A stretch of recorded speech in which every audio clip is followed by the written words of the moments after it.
Bonjour chers amis, nous entendons dans les informations mondiales les grands incendies qui tapent et qui nos frères en Californie, à Los Angeles, des incendies extraordinaires comme on n'en a jamais vu. Et on se demande tous la question, pourquoi Dieu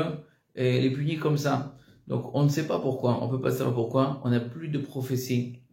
dans le monde depuis que les derniers prophètes sont décédés, Haggai, Zecharia, Malachi. Mais une seule chose on peut constater, comme nous enseignent nos sages, c'est quand Kadosh Baruch Hu fait justice dans le monde, quand Kadosh Baruch Hu frappe fort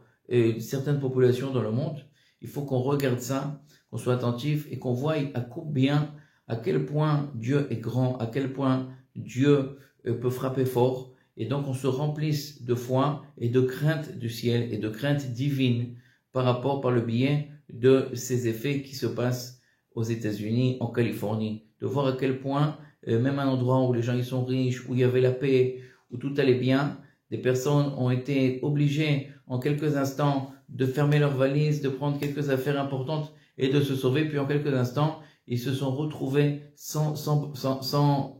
maison, sans voiture, sans plus rien, ils savent pas quand est-ce qu'ils vont rentrer, quand est-ce qu'ils vont reconstruire la maison. Des pertes si grandes et si vastes, des quartiers entiers qui ont été brûlés complètement. Donc il faut voir comment Dieu peut en une minute s'énerver, et chas v'shalom, quand on dit s'énerver, comme c'est marqué dans la Torah, v'chara af Hashem.